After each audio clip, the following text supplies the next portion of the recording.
I'd rather win than win, personal awards, and I hope, people in that locker room, I know a lot of them feel the same way. Drake Maye just sent a clear message across the NFL, and it caught a lot of people off guard. With his name rising in MVP talks, most quarterbacks would lean into the spotlight. Instead, Maye did the opposite. He openly shifted the focus away from individual awards and toward one goal that matters more than anything in New England. And as the Patriots season reaches a critical point, that mindset could reshape expectations for both Maye and the team. Let's break down exactly what he said, what it means for New England, and why this might be the most important moment of his career.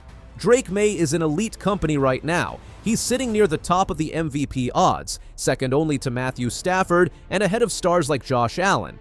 His numbers back it up. He leads the league in completion percentage at 70.9%, ranks 5th in passing yards with 3,567, and has thrown 23 touchdowns.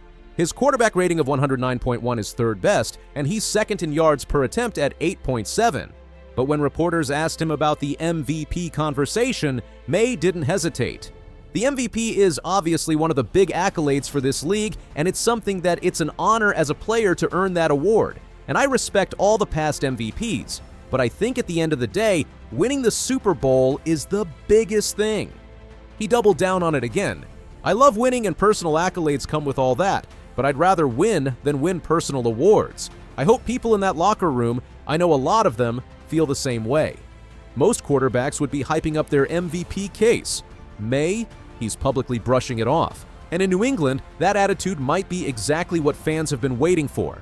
Drake Maye, that was an unbelievable performance. That was, like, to your point, a top 10, top 6, top 7 quarterback in football type of performance. They couldn't run the ball. Their defense didn't play their best yesterday. Drake Maye's big plays with his big arm and then a few scrambles were the reason they won the game. And that's 2 weeks in a row where New England can go, we won the game because of Drake Maye. The Patriots were riding high on a 10-game winning streak until the Buffalo Bills stormed into Gillette Stadium and snapped it in brutal fashion. After leading by 21 points early, New England collapsed in the second half. Josh Allen tossed 3 touchdowns, James Cook added 3 scores of his own, and Buffalo walked away with a 35-31 win. Maye didn't have his best day.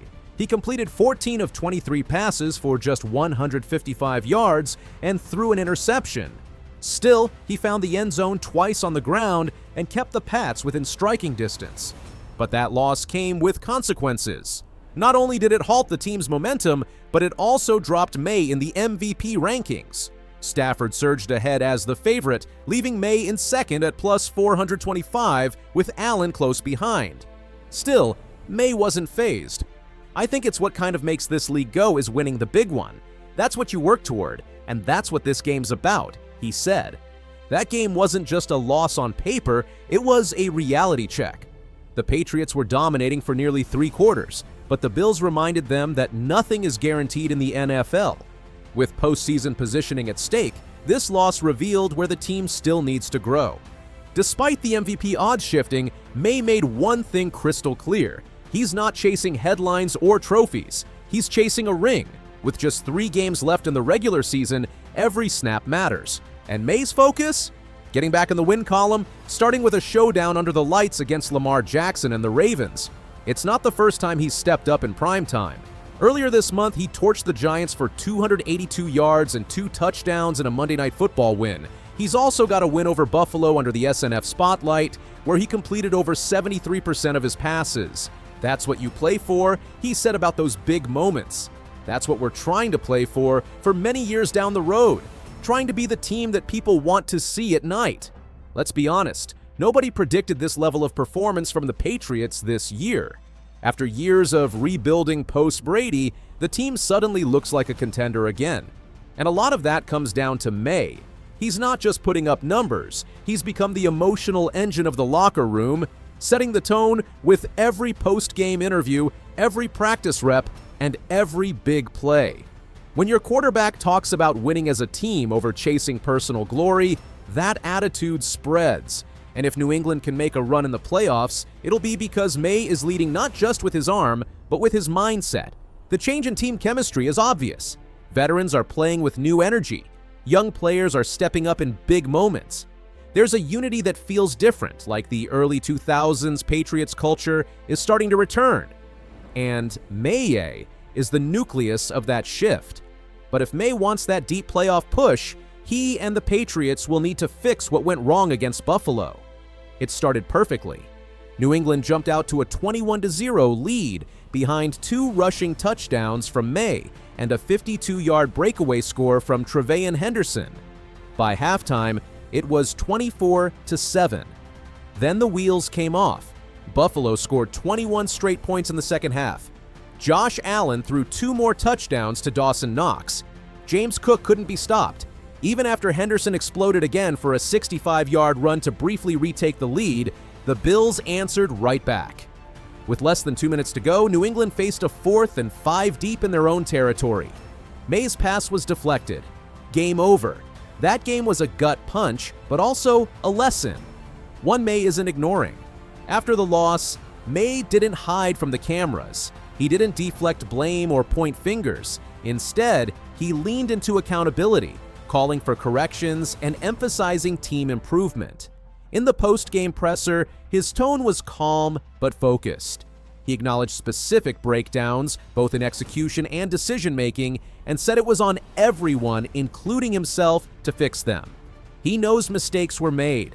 He knows the next few games are critical. And he knows that leadership is about what you say after a loss, not just what you say after a win.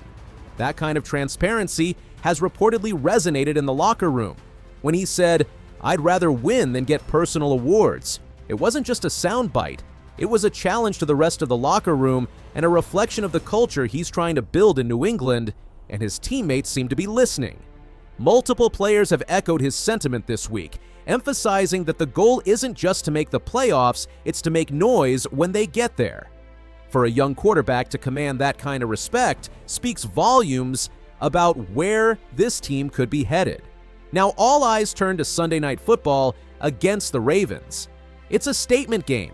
Baltimore is one of the league's toughest teams, and Lamar Jackson is still one of the most electric players in the NFL. For Maye, it's another chance to prove he belongs among the league's elite, but don't expect him to get caught up in the noise. This is about redemption. It's about proving the Buffalo loss was a fluke, not a trend. And if he shines on that stage again, the MVP talk won't stop. But Maye still won't care. For Patriots fans, this might be the most hopeful they've felt in years. It's not just the wins. It's not just the stats. It's the fact that they have a quarterback who sees the bigger picture. Drake Maye isn't chasing flash. He's building something. He wants New England to be the team everyone watches in prime time.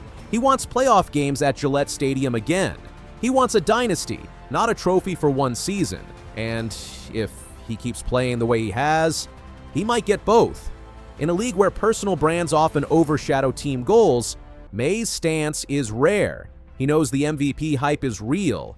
He knows the cameras are watching, but he's focused on something bigger. Drake Maye just made it clear. He'd rather lift a Lombardi than an MVP, and in doing so, he just might bring New England back to the top.